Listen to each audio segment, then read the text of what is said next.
The wisdom of old Mr. Carson. Old Mr. Carson lived alone in a modest cottage perched on the edge of a quaint English village. At 82, he wasn't like other elderly men, frail, weathered, and slow-moving. Instead, his posture was firm, his eyes sparkled with an intensity that betrayed his years, and his mind was sharp, always curious and brimming with knowledge.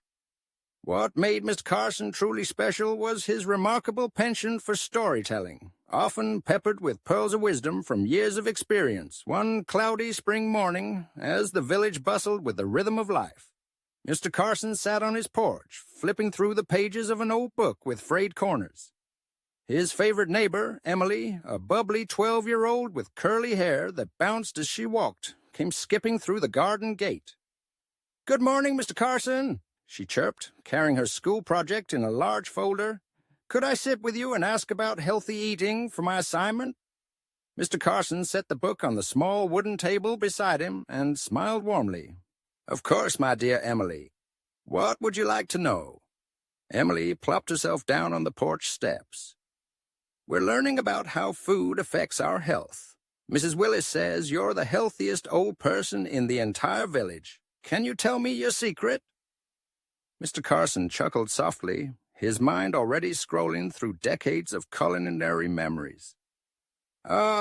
Emily, a long life, they say, comes from making wise choices.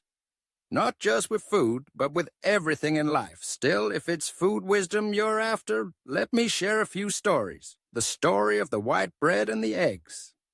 "Many years ago," Mr. Carson began, stroking his chin, "when I was your age, my mother would make me eggs, sunny side up with big slices of white bread. It was delicious, and I'd wolf it all down before running off to play.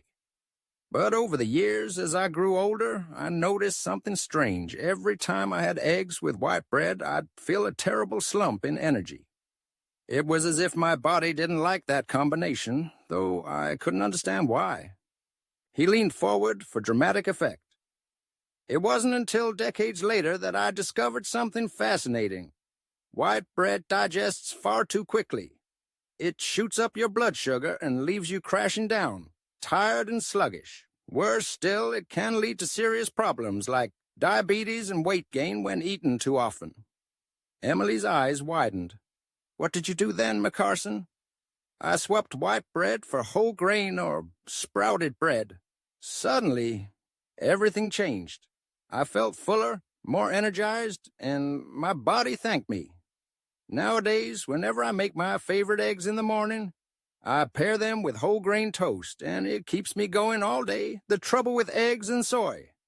Mr. Carson leaned back in his chair, his voice tinged with a tone of warning. "Oh, but that's not the only problem I discovered. There was also a time in my 50s when I went through a phase, eating eggs with soy products daily because a friend told me it was healthy. It wasn't long before I started feeling different." "Different? How?" Emily asked, scribbling notes down furiously. "Well," Mr. Carson sighed, "I started losing muscle. And I was no bodybuilder, just an ordinary man. I felt weaker and tired all the time. Pretty soon I noticed my nails were brittle, my hair was falling out, and I'd struggle with the simplest things." Emily tilted her head. "Why would soy do that?" "The thing about soy," Mr. Carson explained patiently, "is it contains something called trypsin inhibitors. It stops your body from absorbing the protein in eggs properly. Eggs, my dear, are one of the best sources of protein. Without properly absorbing it, that wonderful nutrition goes to waste. Soy also messes with a vitamin called biotin, which keeps your hair, skin, and nails healthy." Emily nodded. "So, what did you eat instead?" "Spinach," Mr. Carson declared with enthusiasm. "Not to mention mushrooms, avocados, and other healthy things.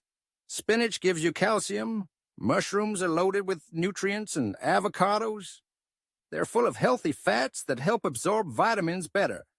Once I switched to those, my health bounced back like magic, eh?" "Tea troubles." "What about drinks?" Emily inquired, eager for more. I love having tea with my breakfast." At this, McCarson groaned dramatically. Emily, tea, as much as I adore it, can be tricky. Don't get me started on the troubles I've had with tea and eggs." Emily looked surprised. "Troubles? What kind?" "Well," McCarson went on, "there was a time I'd have a cup of strong black tea alongside my eggs every morning. But soon enough, I noticed I'd feel unusually tired, as though the tea didn't wake me up the way it should. My doctor told me it was because tea has tannins." "What are tannins?" "They're natural compounds in tea that, unfortunately, don't mix well with the protein and iron in eggs. Tannins bind to those nutrients, making it harder for your body to absorb them. Without enough iron, you feel tired, and your brain doesn't function as sharply. Now, I drink my tea an hour after eating eggs, or I skip it entirely in the morning." Emily was scribbling furiously. "Do you drink something else instead?" "Ah, yes," Mr. Carson smiled. "A simple glass of orange juice or lemon water works wonders. The vitamin C helps absorb iron, giving me more energy throughout the day." The power of good pairings. Mr. Carson's smile warmed.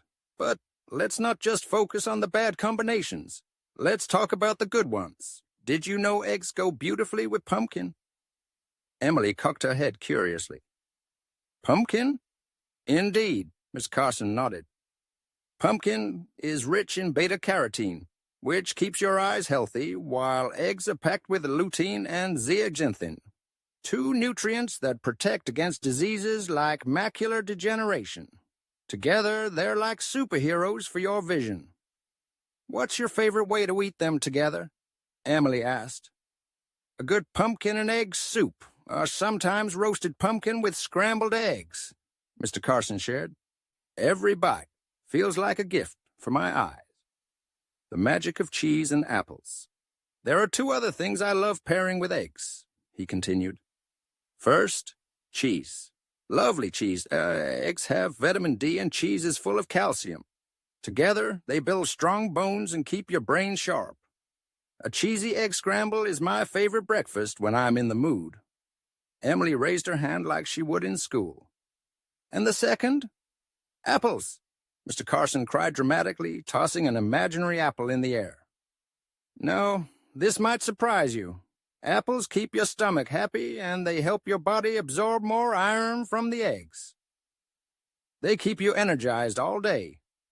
"So you actually eat eggs with apple slices?" Emily asked, slightly puzzled. "Absolutely," Mr. Carson replied. "It's refreshing and perfect after a light dinner of eggs. It's all about balance, cooking with care."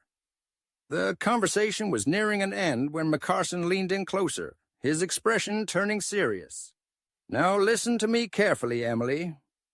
When it comes to eggs, how you cook them matters.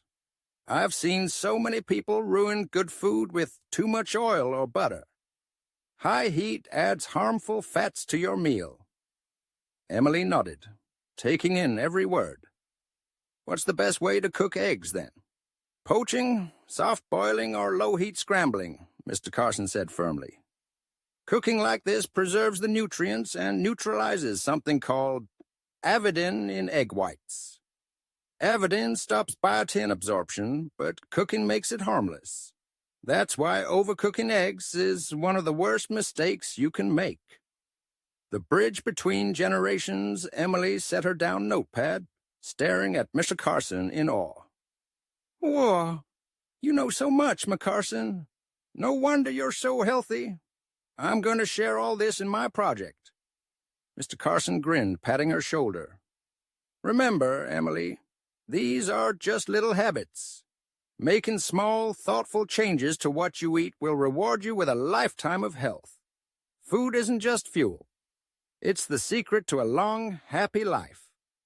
As the sun peeked through the clouds, Emily scampered away, her curly hair bouncing, ready to share Mr. Carson's wisdom with the world. And there he sat, the wise old man of the village, content in knowing that his stories would live on, passed down to a new generation eager to learn.